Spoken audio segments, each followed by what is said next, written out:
وہ اطاعت میں، عبادات میں ریاکاری، یہ صرف گناہ کبیرہ ہی نہیں ہے، اس کو شرک خفی کہا گیا ہے۔ شرک ایک تم کھلم کھلا آدمی خدا کو مانتا ہے، ساتھ ساتھ بت کو بھی پوچھتا ہے، کہتے ہیں کہ یہ جو ہے نا وہ خدا کے قریب کرنے کا ذریعہ ہے۔ ایک تو وہ بت پرست ہے نا، وہ گائے کو پرستا ہے، پتہ نہیں وہ لکڑی یا کسی اور دھات کے بت کا، یا سورج کو یا گائے کو۔ ایک نہیں، نماز میں اگر خدا نخواستہ سورہ الحمد میں ریاکاری کرے، رکوع میں ریاکاری کرے، وہ شرک خفی کے زمرے میں آتا ہے، اور عبادت باطل ہو جاتی ہے، نماز باطل ہو جاتی ہے۔ ریاکاری بھی من جملہ گناہان ہے، خدا کی اطاعت اور عبادت میں ریاکاری کرنا، یہ بھی شرک خفی کے زمرے میں آتا ہے اور گناہان کبیرہ میں سے ہے۔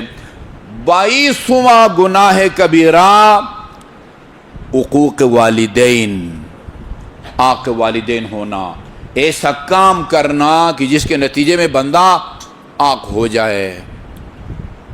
آق صرف اس صورت میں نہیں ہوتا بندہ جب ماں یا باپ کہیں جا میں نے تمہیں آق کر دیا، یا اخبارات میں چھپوا دیں، پڑھا ہے آپ نے آق نامہ میں فلان بن فلان شناختی کارڈ نمبر اتنا، اپنا بیٹا فلان اس کو آق کرتا ہوں، آج کے بعد میں اس کے کسی قول و فعل کا ذمہ دار نہیں ہوں گا۔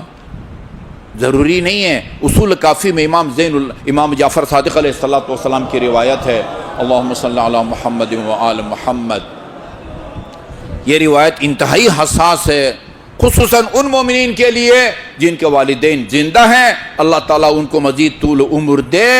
من العقوق، یاد رکھیں، یعنی رونگٹے کھڑے کر دینے والی روایت ہے۔ من العقوق ان تنظر الیہما بنظر حاد وہما ظالمان، کسی وجہ سے اگر تمہارے والدین تمہارے اوپر زیادتی کر رہے ہوں، ظالمان ظلم کر رہے ہوں، اور ان کے ظلم کے رد عمل کی طور پر تم ان کی طرف تند اور تیز نگاہ سے، غضب کی نگاہ سے دیکھیں، وہ کچھ بھی نہ کہیں زبان سے، تم خود بخود آق ہو جاتے ہو۔ من العقوق ان تنظر الیہما بنظر حاد، لہذا ہے بلا وجہ تمہیں مارے نا، تم ان کے لیے کہو کہ خدا آپ کو بخشے۔ یہ بہت بڑا جو ہے نا وہ ایک یہ خطرناک جو ہے نا یہ حق ہے، والدین کا آق۔ اچھا، آق والدین ہونا، ان کو اذیت کر دینا، یا ان کے ساتھ اچھا برا سلوک کر دینا، یا قرآن میں ان کے ساتھ جس احسان کو کرنے کا حکم دیا گیا ہے اس میں کوتاہی کرے۔ وَقَضَىٰ رَبُّكَ أَلَّا تَعْبُدُوا إِلَّا إِيَّاهُ وَبِالْوَالِدَيْنِ إِحْسَانًا۔ یہ عجیب ہے، اللہ کا حکم ہے کہ وہ اس کے علاوہ کسی اور کی عبادت نہ کی جائے، والدین کے ساتھ احسان کرو۔ امام زین العابدین علیہ السلام نے فرمایا ہے، اللہم صلی اللہ محمد و آل محمد، اس آیے کریمہ میں والدین کے ساتھ جس احسان کو فرض قرار دیا گیا ہے وہ احسان نہیں ہے جو احسان کا لفظ سن کے یا پڑھ کے اس کا ایک مطلب، ایک آدمی آپ کو قرض دے دے، یہ آپ پر اس نے احسان کیا ہے۔ کسی تھانے میں، ہسپتال میں یا عدالت میں آپ کا کام کرے، وہ اس نے آپ پر احسان کیا ہے۔ یہاں فرماتے ہیں احسان کا مطلب یہ ہوتا ہے والدین سے کہ والدین کی ضروریات زندگی پر نظر رکھو اور ان کو اتنی بھی تکلیف نہ دو کہ وہ تم سے اپنی ضرورت کی چیز مانگیں۔ ان کی ضروریات زندگی کا خیال رکھو، موسم کے مطابق لباس، سن و سال اور ان کی صحت کے مطابق خوراک کا خود خیال رکھو۔ ان کو کہنا نہ پڑے بیٹے اب تو گرمیاں شروع ہو گئی ہیں، مجھے کوئی پتہ نہیں وہ ٹھنڈے جو ہے نا وہ سوٹ لا کے دو، گرمیاں شروع ہو گئی ہیں کوئی گرم لباس کے دے دو، وہ دانت صحیح کام نہیں کرتے لہذا مجھے کیلا لا کے دو، نہیں، ان کو کہنا نہ پڑے، خود ان کی ضروریات زندگی کو پورا کرو۔ اس کو احسان کہتے ہیں۔